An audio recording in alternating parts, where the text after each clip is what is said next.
Nós vamos então, queridos, abrir a palavra de Deus para o nosso ensino, na carta de Paulo aos Efésios, capítulo 6. Paulo, escrevendo aos Efésios, capítulo 6. Nós vamos ler dos versos 10 ao verso 13. Efésios 6, 10 a 13. Lido o texto, não feche a sua Bíblia, por favor. Eu preciso que você acompanhe comigo a exposição desse texto. O apóstolo Paulo escreve assim: quanto ao mais, sede fortalecidos no Senhor e na força do seu poder. Revesti-vos de toda a armadura de Deus, para poderdes ficar firmes contra as ciladas do diabo. Porque a nossa luta não é contra o sangue e a carne, e sim contra os principados e potestades, contra os dominadores deste mundo tenebroso, contra as forças espirituais do mal nas regiões celestes. Portanto, tomai toda a armadura de Deus, para que possais resistir no dia mau, e depois de terdes vencido tudo, permanecer inabaláveis. Amém. Meus amados, o apóstolo Paulo, nesta carta, ele apresenta logo no capítulo 1, o grande plano de Deus na nossa salvação, um plano eterno, quando Deus nos escolhe antes da fundação do mundo, quando Jesus Cristo nos redime pelo sacrifício da sua cruz, e quando o Espírito Santo nos sela para o dia da redenção. Paulo começa mostrando que o Pai, o Filho e o Espírito Santo estão envolvidos na nossa salvação. No capítulo 2, ele trata de como Deus nos tira da morte para a vida. Nós estávamos mortos, escravizados, depravados e condenados, e ele nos deu vida, juntamente com Cristo, e nos salvou por sua graça. Ainda no capítulo 2, Paulo diz que Deus juntou dois povos, que eram inimigos, judeus e gentios, e fez deles um só povo, uma só igreja, uma só família. No capítulo 3, ele vai mostrar que o Evangelho é o grande mistério de Deus que foi revelado a nós, quando Deus inclui judeus e gentios num único povo. No capítulo 4, ele vai mostrar a necessidade de sermos um só povo, a unidade, a santidade. E ele então vai revelar para nós, no capítulo 5, o fato de que nós precisamos ser cheios do Espírito Santo. Então trata dos relacionamentos harmoniosos dentro da família e no trabalho. Mas antes de concluir essa carta, ele mostra para nós que nós estamos em guerra. Nós estamos numa luta sem pausa e sem trégua. Esta luta não é uma luta apenas humana, terrena, mas é uma luta sobre-humana nas regiões celestes. E é muito importante entender, portanto, que a vida cristã não é uma ilha paradisíaca, não é uma colônia de férias. A vida cristã não se desenrola numa estufa. A vida cristã não acontece aí blindados dos problemas da vida. Nós estamos em guerra, nós estamos numa luta sem pausa, sem trégua, 24 horas por dia. E nessa luta, irmãos, nós precisamos evitar dois graves extremos, ou dois graves perigos. O primeiro perigo que nós precisamos evitar é subestimar o inimigo. Não dá para você guerrear se você não sabe com quem você está guerreando. Não dá para você lutar sem saber quem é seu adversário. Se você subestimar o inimigo, você corre um grande risco de ser atingido por ele. O diabo não é um mito, não é uma lenda, não é uma energia negativa. Ele é um ser pessoal, estrategista, maligno, perigoso. E nós não podemos subestimá-lo. O apóstolo Paulo chega a dizer isso. Nós não podemos subestimar seus desígnios. Mas se existe esse perigo, existe um outro, talvez tão grave quanto, que é superestimar este inimigo. É ficar com medo dele. A Bíblia em momento algum nos manda temer o diabo. A Bíblia nos manda temer a Deus e resistir o diabo. O problema não é a presença do diabo, o problema é a ausência de Deus. Se você está com Deus, então você está protegido. Se Deus é por nós, quem será contra nós? Há muitos que falam mais no diabo do que em Jesus. O nosso foco é Jesus, a nossa alegria é Jesus, a nossa segurança está em Jesus, a nossa paz está em Jesus, a nossa proteção está em Jesus. E se Ele está nos guardando e nos protegendo, nós não precisamos ficar apavorados e desesperados, mas equipados sim, para o enfrentamento desta grande batalha. Então vamos olhar em primeiro lugar, irmãos, qual é a natureza do inimigo. E notem comigo que Paulo, antes de entrar no assunto, ele cuidadosamente nos informa quem não é o nosso inimigo. Olha o verso 12 comigo. Porque a nossa luta não é contra o sangue e a carne. Preste bem atenção nisso. Às vezes nós enfrentamos tantas lutas na nossa vida, na nossa família, nos nossos relacionamentos, e chegamos a pensar que o fulano, que o beltrano, que o ciclano, de fato, é o nosso problema. Eu já escutei isso, se não fosse aquele fulano na minha vida, seria uma bênção. Se não fosse aquele indivíduo, eu teria paz. Só que aquele indivíduo, aquela pessoa, não é o seu problema principal. Seu problema principal não é seu marido, não é sua mulher, não é seu pai, não é sua mãe, não são seus filhos, não é o seu sogro, não é sua sogra, não é seu genro, não é sua nora, não é seu vizinho, não é seu patrão, não é seu colega de trabalho. A nossa luta não é contra gente, contra pessoas. Se não entendermos isso, nós vamos machucar gente, nós vamos ferir gente, nós vamos falar mal de pessoas. E ainda que essas pessoas saiam do nosso caminho, o nosso problema não estará resolvido. Porque a nossa luta não é contra carne e sangue. Se você lutar contra pessoas e você achar que o seu problema é o fulano ou o beltrano, você vai transformar o seu aliado em inimigo. E, consequentemente, você vai transformar o seu inimigo em aliado. Então, Paulo começa dizendo contra quem não é essa luta. Mas, agora ele começa a dizer para nós contra quem é a luta. E notem comigo o versículo 11. Revestivos de toda a armadura de Deus para poderes ficar firmes contra as ciladas do diabo. Aqui ele cita esse personagem, que significa aqui acusador. E ele tem diversos nomes na Bíblia: diabo, Satanás, Lúcifer, antiga serpente, dragão, Belzebu, Apolion, Abaddon, inimigo, adversário, acusador, tentador, maligno, pai da mentira, assassino, Deus deste século, príncipe da potestade do ar, e outros mais. E você começa a notar o seu currículo. Então não subestime esse inimigo. Você está enfrentando um inimigo desse quilate, desse jaez.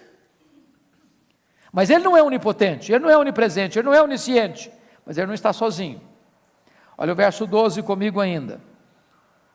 Porque a nossa luta não é contra o sangue e a carne, sim contra os principados e potestades, contra os dominadores deste mundo tenebroso, contra as forças espirituais do mal nas regiões celestes. Aí você começa a entender algumas coisas. Primeiro, o reino das trevas possui uma organização. John Mackay chamou isso de a ordem da desordem. O diabo não é tão tolo a ponto de não ser organizado. Existe uma estratificação de poder, existe uma escala de comando, existem demônios e demônios. Nem toda luta espiritual tem o mesmo grau de intensidade. Dr. Mark Lloyd Jones, no seu livro Combate Cristão, que talvez seja a melhor obra sobre batalha espiritual na língua portuguesa, disse que há demônios e demônios, e é nesse sentido que Jesus Cristo disse: esta casta não sai senão com oração e jejum. Ele está dizendo com isso que há determinados enfrentamentos nessa batalha mais intensas do que outras. E aqui o apóstolo Paulo nomeia essas estratificações de poder, quando ele chama de principados, potestades, dominadores deste mundo tenebroso e forças espirituais do mal. Mas mais do que isso, irmãos, se vocês estão notando, toda essa estrutura maligna tem um propósito: é combater a igreja, é se opor à igreja, é atacar a igreja, é desarticular o poder da igreja, é distrair a igreja, desviar a igreja do foco, é empurrar a igreja para o mundo, para o pecado, aquilo que é contrário à vocação da igreja, ao chamado da igreja, à missão da igreja. Isso é tão importante entender, sabem por quê, meus amados irmãos? Porque significa então que não tem campo neutro, que não tem zona cinzenta, dizendo o seguinte: bom, eu não estou nem lá e nem cá. Não tem zona neutra. Todos nós, ou somos um guerreiro, ou somos uma vítima. Não há outra saída. Há um quadro muito antigo, que era até colocado em alguns templos, e eu já vi em alguns lugares, lá, muito antigo, chamado o quadro dos dois caminhos. E aquele quadro é muito engraçado, porque, não sei se você já viu um deles, tem um caminho largo, tem muita gente andando por ele. Aí tem um boteco aqui, tem uma boate lá, tem um campo de futebol lá, tem gente bebendo, tem gente dançando, tem gente festejando, e muita gente caminhando por ele. Caminho largo, conduz para a perdição. Depois o quadro apresenta uma outra cena de um caminho estreito, pouca gente andando por ele, íngreme, difícil. Só que o quadro apresenta um fato curioso lá. Tem um grupo de gente que está antes da bifurcação, antes da encruzilhada. Ou seja, um grupo lá que não está nem no caminho largo, nem no caminho estreito ainda. Um erro gritante, um equívoco enorme de quem pintou o quadro. Porque não existe esse grupo antes dos dois caminhos. Ou você está no caminho largo ou no caminho estreito. Ou você está salvo ou está perdido. Ou você está indo para o céu ou indo para o inferno. Essa história de amigo do evangelho é uma linguagem que nós criamos, mas a Bíblia não ensina isso. Então preste bem atenção que nós estamos numa guerra. Ou você está alistado no exército de Cristo, ou você está dominado pelo império das trevas. Agora preste bem atenção, quais são as características desse inimigo? O texto vai nos informar. Primeiro, esses inimigos são poderosos. Se você ler comigo no verso 12, ele chama esses inimigos de principados, potestades, dominadores deste mundo tenebroso e forças espirituais do mal. O alcance deste inimigo é mundial. A Bíblia diz que o mundo inteiro jaz no maligno. A Bíblia diz que o diabo tem um reino. E a Bíblia diz que os súditos desse reino estão subjugados, a ponto de Paulo dizer em Atos 26, 18, que conversão é tirar uma pessoa da potestade de Satanás para Deus. A ponto de Colossenses 1,13 diz que conversão é você ser arrancado do império das trevas para o reino da luz. De tal maneira que este inimigo é poderoso, porque a Bíblia diz que ele cega o entendimento dos incrédulos. A Bíblia diz que ele atua nos filhos da desobediência.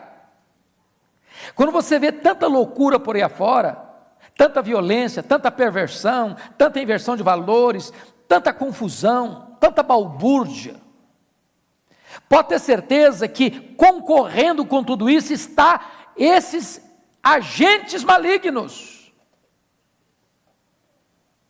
que atuam nos filhos da desobediência. Segundo lugar, esses inimigos, além de poderosos, eles são também malignos. Veja você que a descrição aí é mundo tenebroso e forças espirituais do mal. Grife a palavra tenebroso, grife a palavra do mal. Meus amados irmãos, vocês não notam isso quando vocês leem os jornais? Quando vocês assistem os noticiários? Quando vocês olham o que está acontecendo no Brasil, nas ruas, nos becos, quando vocês veem o que está acontecendo hoje com a televisão brasileira, com o que se ensina e se passa lá, os bastidores, você começa a perceber que há toda uma trama para levar o homem para longe de Deus, para perverter a criação de Deus, para jogar no lixo os valores de Deus, para escarnecer dos princípios de Deus. A promiscuidade, a violência, a ganância, a opressão, a mentira, a feitiçaria, o ateísmo, tudo isso, meus irmãos, não é apenas produto da mente humana, também é, mas existem agentes malignos, existe nesse mundo tenebroso, está sendo orquestrado também por esses seres do mal, que agem na mente, que interferem nas estruturas de poder, político, econômico, social, na família. Quando você vê tantas guerras, tantas famílias destruídas, tantas coisas tenebrosas, manipuladas pelas mãos iníquas do diabo e de suas hostes, ele é poderoso e ele é maligno. Mas em terceiro lugar, esses inimigos são astutos. Olha o versículo 11: revestivos de toda a armadura de Deus para poderes ficar firmes contra as ciladas do diabo. A palavra cilada no grego aqui é metodeia, de onde vem método, estratagema. O que significa isso? Significa que o diabo tem um arsenal de estratagemas, de métodos. Ele tem diferentes maneiras de abordar. Você pega lá Mateus 4, de 1 a 11, como é que ele aborda Jesus? Está com fome? Transforma pedra em pão. Ele chega na hora da sua necessidade. Ele chega parecendo ser pertinente. Ele chega apresentando para você solução, fácil. Ele conhece o seu ponto fraco, o seu ponto vulnerável. Ele conhece o seu ponto que você acha que é forte. E talvez não há uma hora mais perigosa para nós do que nós acharmos que temos um ponto forte. Porque naquilo que você acha que você é forte, você não vigia. E a Bíblia diz assim: aquele que pensa estar em pé, veja que não caia. Talvez depois de Deus ninguém conhece você mais do que essas hostes. Eles estão ao seu redor, buscando uma oportunidade, buscando uma brecha, buscando um flanco aberto para atacar.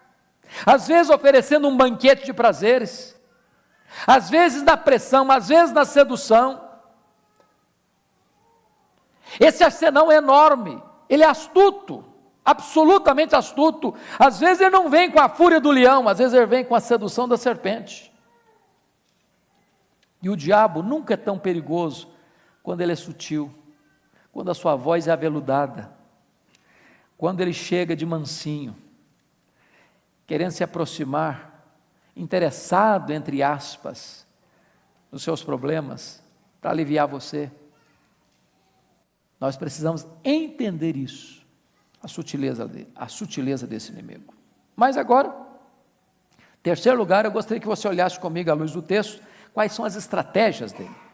As estratégias. Primeiramente, eu queria que você fosse comigo brevemente para um texto que vai ser fundamental para entender este. Abra lá, depois a gente volta para cá. Lucas capítulo 11, versos 21 e 22. Depois você volta para Efésios. Lucas 11, 21 e 22. Eu queria convidar você para ler comigo. Vamos juntos. Quando o valente bem armado, guarda sua própria casa, fica em segurança todos os seus bens. Sobrevindo, porém, um mais valente do que ele, vence-o, tira-lhe a armadura em que confiava e lhe divide os despojos. Aí vamos entender uma coisa. Quem é esse valente aqui? É o diabo. O que ele tem? Uma casa. Como é que está esse valente? Bem armado. Como é que ele guarda a sua casa? Ele guarda a sua própria casa. O que ele tem nessa casa? Bens. Como é que esses bens estão nessa casa? Bem guardados. Quem são esses bens? São todas as pessoas que ainda não nasceram de novo. Agora vamos ver o verso 22. Sobrevindo, porém, um mais valente. Quem é o mais valente? Jesus Cristo. O que Jesus Cristo faz com esse valente? Vence-o. Que mais ele faz? Tira-lhe a armadura. Que armadura? A armadura que ele confiava. Que mais Jesus faz? Lhe divide os despojos. Quais são os despojos? As pessoas que estavam nas mãos dele, na casa dele. Agora preste atenção, que Jesus Cristo, depois de vencê-lo, tira-lhe a armadura. A palavra armadura aqui é panóplia, é a mesma palavra lá, é uma palavra grega, uma palavra comum, que significa toda a armadura, vem de pan todo, mas nóplia, panóplia significa toda a armadura. Então eu quero que você já comece a pensar comigo uma coisa, o diabo não precisa usar cilada para quem é dele, já está na mão dele, já está na casa dele. Você não precisa de armadilha para pegar um passarinho que está na gaiola, já está na gaiola. Agora pense comigo, onde o diabo vai agir com mais astúcia? É no campo de futebol? É na boate?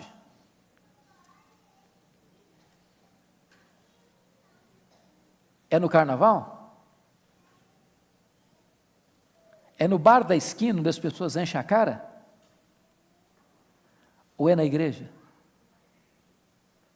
Onde você acha que ele escala os seus demônios mais tinhosos? Mais ardilosos? Mas eu quero chamar a sua atenção para um fato agora. Para um fato agora. É que o diabo não tem mais armadura, mas nós podemos ser revestidos de toda a armadura de Deus. Louvado seja o Senhor por isso. Quais são as artimanhas dele? Em segundo lugar, irmãos, a cilada do diabo contra a igreja. Primeiro, ele furta a palavra semeada no coração. Está lá em Mateus 13, 19. Você já desconfiou de gente que frequenta a igreja 1 ano, 2 anos, 5 anos, 10 anos, não foi convertido ainda? Você conhece gente assim? Eu conheço.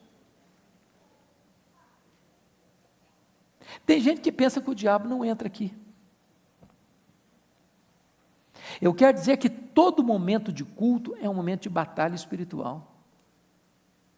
É um momento em que a palavra está sendo semeada e o diabo está concorrendo para roubar a semente. Distrai você. Você escuta e parece que você não entende. Você escuta e aquilo entra no ouvido e sai no outro. Você escuta e aqui parece que não é com você que está falando. E ele vem e arrebata a semente. Quer ver outra coisa? Ele coloca dúvidas na medida que você escuta a palavra de Deus. Não foi assim que ele fez com Eva? É assim mesmo que Deus disse? Aí você começa a questionar, aí você começa a duvidar, aí você começa a olhar para a Bíblia como um livro comum, aí você acha que a Bíblia está cheia de erros, aí você acha que a Bíblia é um livro arcaico, aí você acha que a Bíblia é um livro que não tem fundamento à luz das novas descobertas científicas, e aí o diabo vai semeando dúvidas, daqui a pouquinho cresce no seu coração a cisânia da incredulidade. porque você abrigou e hospedou na sua mente as dúvidas que foram instiladas no seu coração por esse inimigo. Terceiro, ele gera insatisfação. Essa é a artimanha dele. Meus irmãos, prestem minha atenção que a insatisfação é a semente que precede a queda. Foi assim com Eva. Eva estava num jardim, ficou insatisfeita no jardim. Foi assim com o filho pródigo, tinha a casa do pai, com mesa farta, ficou insatisfeito na casa do pai. Preste atenção, no momento em que você estiver insatisfeito com a vida que você tem, você está num grande perigo, botando os pés num caminho escorregadio. Quem planta insatisfação no coração é o diabo. Deus planta ações de graças e gratidão. Quarta artimanha dele, ele é capaz de trazer ingerências na mente de pessoas crentes. Foi o que aconteceu com Pedro. Acabara de afirmar: tu és o Cristo, Filho do Deus vivo, e agora ele repreende a Jesus, quando Jesus diz que vai ser crucificado, diz: não, Senhor, não faça isso, e Jesus arreda Satanás. Eu não sei se você já parou para perceber que às vezes passa pela sua cabeça algumas coisas muito esquisitas. Só passa pela minha ou passa pela sua também?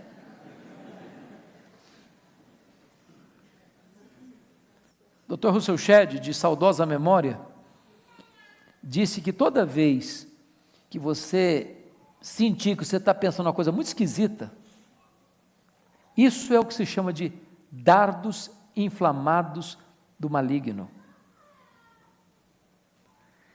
Não é o que você pensa, não é o que você crê, não é o que você quer, não é o que você deseja, mas passa como um raio na sua cabeça, assim, um flash. E aí o que acontece? Você apaga esse dardo com o escudo da fé. Não é isso que eu creio, não é isso que eu penso, não é isso que eu aceito, não é isso que eu desejo, e esse pensamento não é meu. Apaga com o escudo da fé.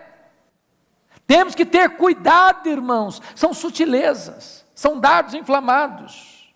Quer ver outra coisa? Quando você guarda mágoa no coração, a Bíblia diz: não se deixe pôr o sol sobre a vossa ira, nem deis lugar ao diabo. Tem muita gente, irmãos, que abriga mágoa, ódio, rancor, ranço, amargura no coração, e quando alguém guarda mágoa no coração, ele abriu um flanco inteiro, uma porta larga para o diabo entrar e fazer um estrago. Mágoa é porta aberta para o diabo entrar. Preste bem atenção nisso. Se você está guardando mágoa de alguém, resolve isso hoje, em nome de Jesus, para que Satanás não se irante com a sua vida. A Bíblia diz que quando você guarda mágoa de alguém, você é colocado no pelourinho, você é colocado no tronco do diabo, ele açoita a sua consciência, ele arrebenta você com o chicote da culpa. Quais são as artimanhas dele? Ele é tão sutil a ponto de resistir nossas orações, como resistiu às orações de Daniel. Ele é tão sutil a ponto de barrar trabalhos missionários, como Paulo diz na sua primeira carta aos Tessalonicenses. Nós estamos em guerra, queridos, é uma batalha espiritual, e nós precisamos entender quais são as sutilezas deste inimigo e os seus estratagemas. Quer ver outra coisa? Falsos milagres para enganar as pessoas. Tem muitos milagres, irmãos, que são fabricados pelo diabo. Tudo aquilo que não glorifica a Deus, tudo aquilo que não traz exaltação para o nome de Jesus, tudo aquilo que eleva o próprio homem, que enaltece o próprio homem, é obra do diabo e não obra de Deus, para enganar. Quer ver outra artimanha dele? Falsas doutrinas, ensinos de demônios. O diabo é um grande produtor de falsas doutrinas, de heresias. Porque o que é heresia? É aquilo que prende, exatamente o dente do lobo que devora, que destrói. Nós precisamos estar atentos a essas artimanhas desse inimigo. Mas tem outra coisa que eu quero chamar a sua atenção. Volta ao verso 13 de novo comigo. Vamos lá. Efésios 6,13. É a arma da pressão. Olha aí. Portanto, tomai toda a armadura de Deus, para que possais resistir no dia mau. O que é o dia mau? O que é o dia mau? Se você está entendendo que nós estamos numa linguagem de guerra, e você já deve ter assistido alguns filmes de guerra, você vai notar que quando um comandante está orientando o seu pelotão, o seu exército, nem sempre se ataca, nem sempre. Tem hora que é estratégico recuar, refazer a estratégia, recompor o ânimo, estabelecer novas estratégias, e quando o inimigo, desatento, pensar que é trégua, inesperadamente se ataca de forma implacável, avassaladora. Esse é o dia mau. Quando você está despercebido, quando você já riu as armas, quando você não está percebendo que a luta está acesa, de repente lá de cima um comando, chumbo grosso no fulano, e parece que do momento que você levanta da cama até o momento que você volta para a cama, o dia foi atribulado, a tempestade vem forte, a pressão vem enorme, de todo lado você é flechado, de todo lado você é atacado, de todos os flancos você é cercado, é o dia mau. Você precisa entender isso. Existe um dia que é chamado de dia mau, e se você não entender isso espiritualmente, você fraqueja, você se exaspera, você xinga, você amargura a alma, você ataca gente, você fere pessoas, você blasfema contra Deus, você entra em crise espiritual.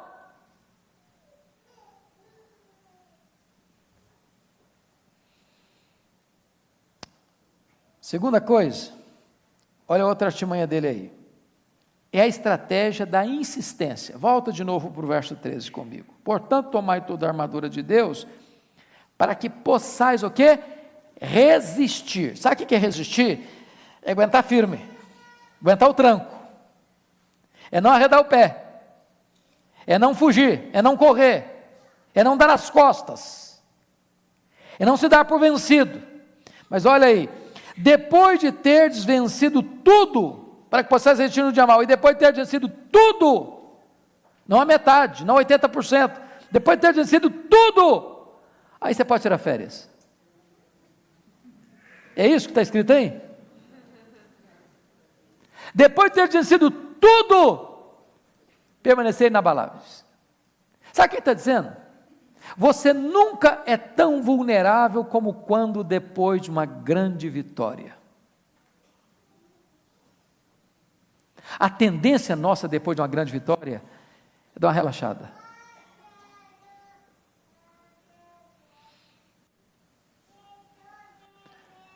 Quer ver uma coisa? Se você ler o livro Em Busca de Sentido, Viktor Frankl, ele disse que nos campos de concentração, quando estava lá aquelas coisas mais terríveis acontecendo, pouquíssimas pessoas se mataram. Elas queriam viver, elas lutavam para viver. Muitas pessoas, depois que a guerra acabou, depois que o campo de concentração acabou e que elas sobreviveram, muitas delas tiraram a vida.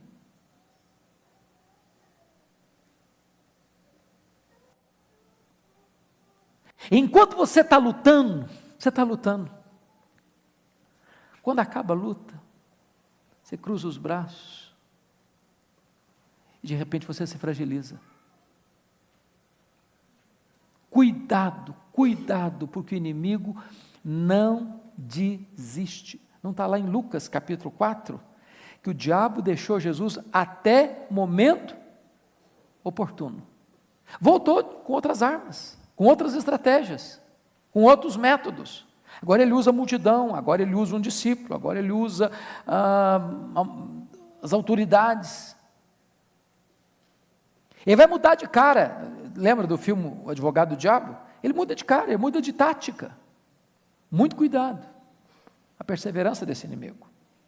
Mas eu quero concluir falando agora das armas de vitória sobre o inimigo. E a primeira coisa está aí no versículo 10. Você pode ler o versículo 10 comigo? Quanto ao mais, sede fortalecidos no Senhor e na força do seu poder. Sabe o que está querendo dizer com isso? Não encare essa guerra de cara limpa. Não pense que você é o tal. Eu há pouco tempo estava conversando com um líder de uma igreja e ele disse, isso é bobagem. O diabo não passa nem perto de mim.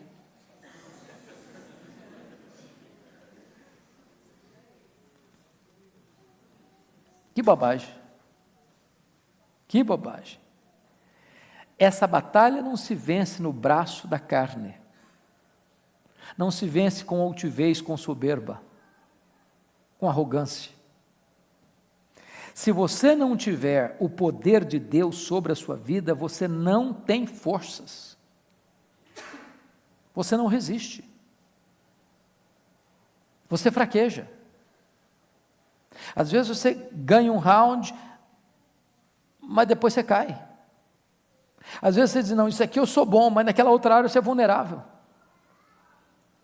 Os estudiosos dizem aí que são 3 áreas muito mais vulneráveis que as outras do ser humano: sexo, dinheiro e poder.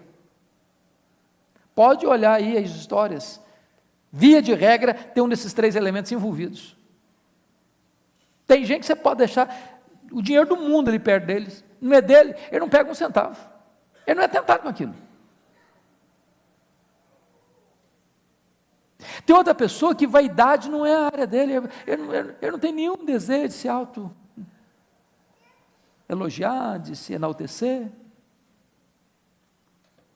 Tem gente que lida com a questão sexual com tranquilidade. Outro não. Outro é vulnerável nessa área. Outro é vulnerável com dinheiro. Outro é vulnerável com a vaidade. Você acha que se conhece, mas você não conhece a você mesmo. Ou alguém que se conhece suficientemente. Tem hora que você não fica escandalizado com você, não? Eu tenho um colega que um dia disse assim, se a minha mulher me conhecesse como Deus me conhece, ela não ficava casada comigo um dia.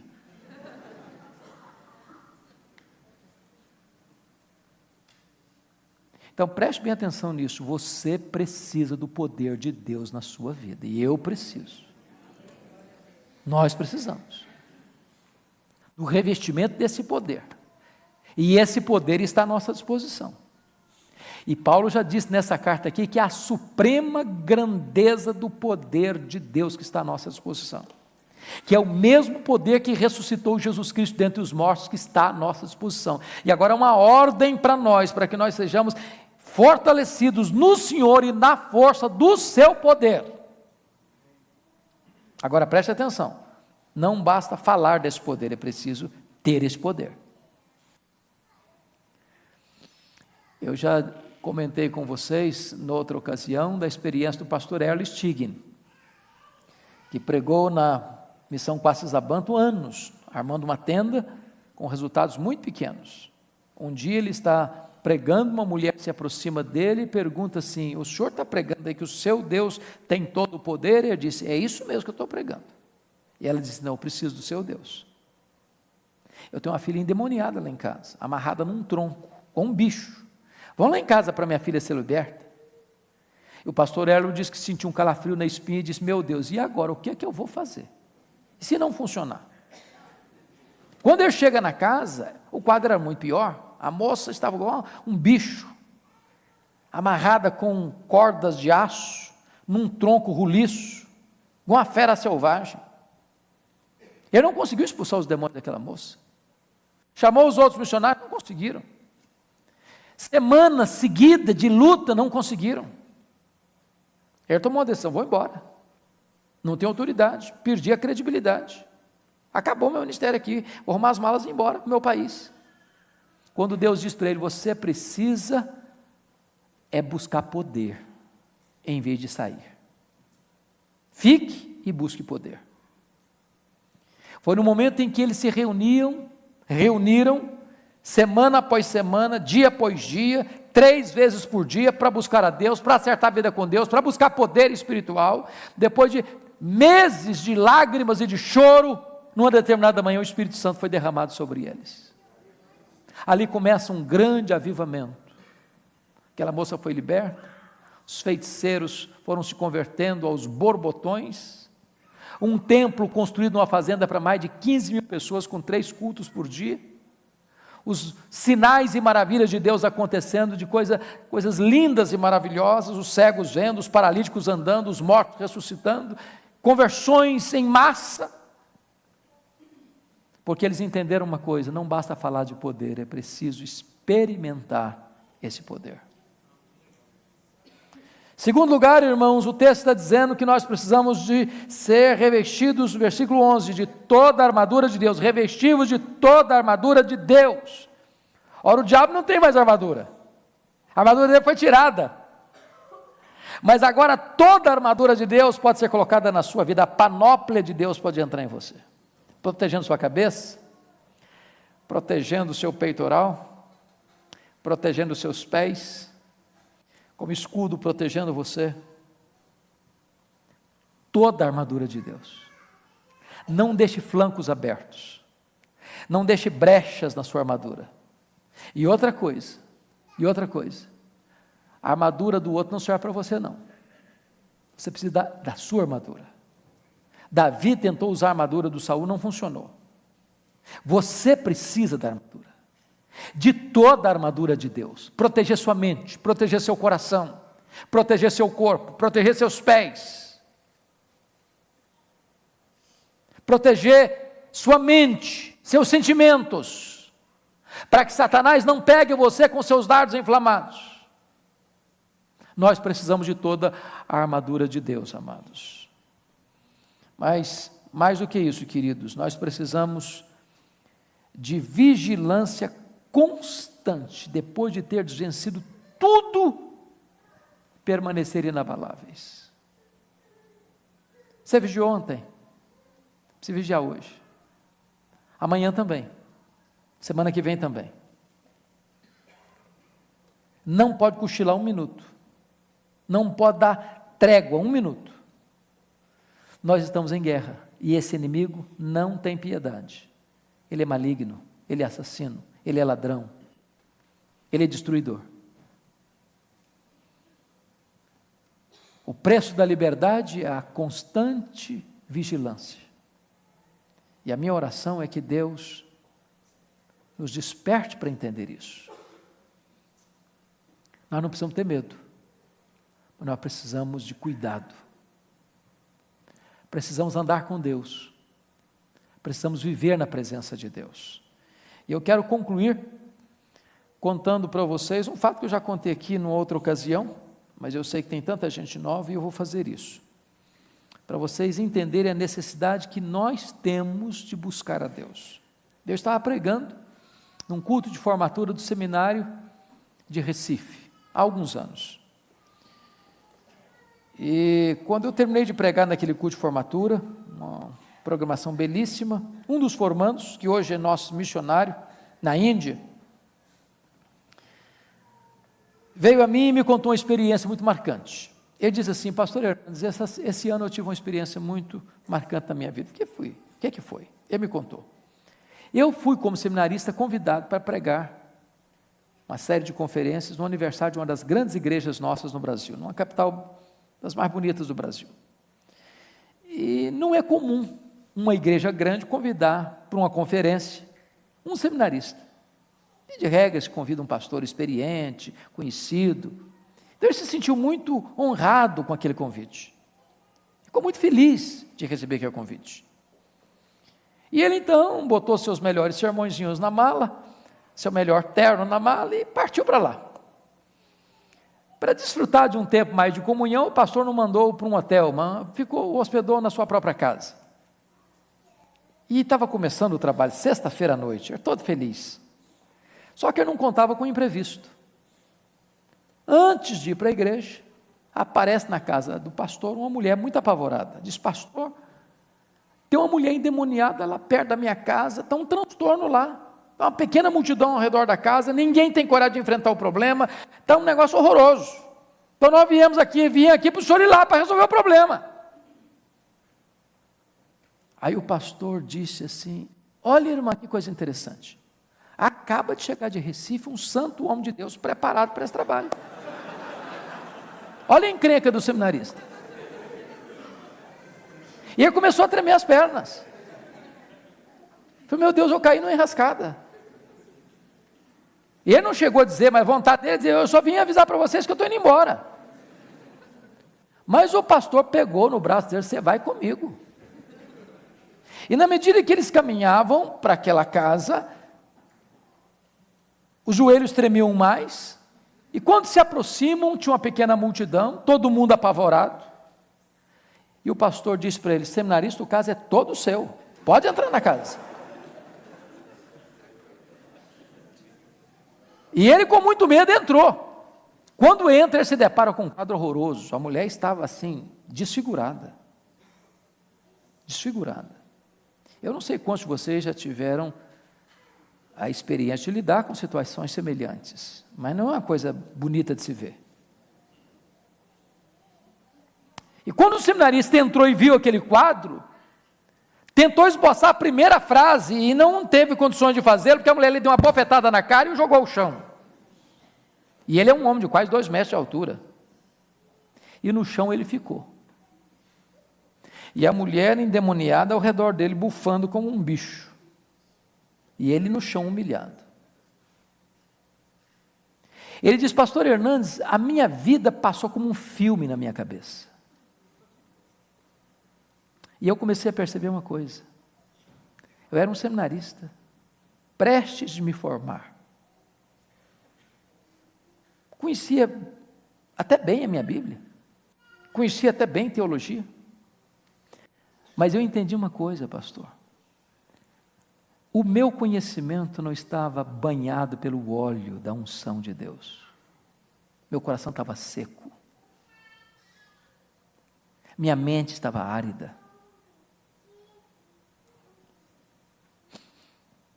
E depois de 1 hora, humilhado no chão, ele disse para mim, eu comecei a orar, baixinho, silenciosamente, como Sansão agarrado naquelas colunas. Senhor Deus, restaura a minha sorte, restaura a minha autoridade. Eu sou teu servo, Senhor. Não me deixe humilhado, não me deixe envergonhado. E diz que na medida que foi orando desta maneira, a mulher caiu. Quando ela caiu, ela se levantou. Porque diante de Deus, humildade, mas diante do diabo, autoridade. E ele, no nome de Jesus, deu ordem àqueles demônios para saírem daquela mulher. E eles saíram, e ela ficou livre.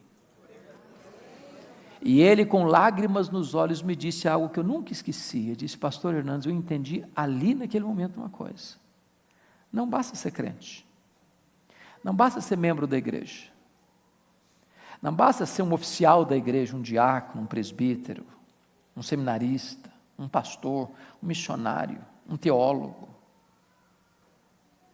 É preciso ser revestido com o poder de Deus. Você e eu precisamos desse poder. Nós estamos em guerra. E nós não temos forças para enfrentar essa guerra sozinhos. Nós precisamos ser revestidos com esse poder. Nós precisamos de toda a armadura de Deus. Eu queria que você fechasse seus olhos agora, curvasse a sua fronte. E você falasse com Deus. Colocasse a sua vida nas mãos de Deus.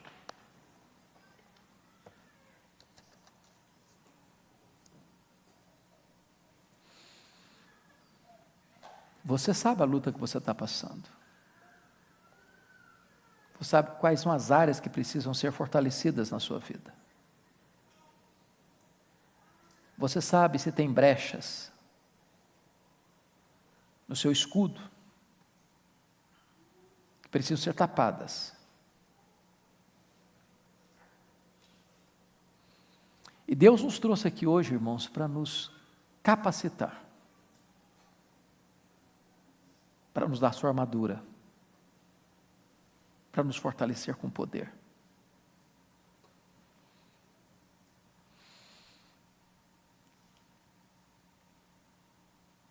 Eu quero convidar o grupo de louvor para que venha aqui à frente. E depois de uns 30 segundos que nós estivermos em oração, nós vamos convidar você para ficar em pé. E nós vamos cantar um hino, um cântico, que é um cântico de batalha. É um cântico de vitória. E a nossa oração é que Deus nos revista, nos capacite para enfrentar esta luta e vencermos, porque já somos mais do que vencedores em Cristo Jesus.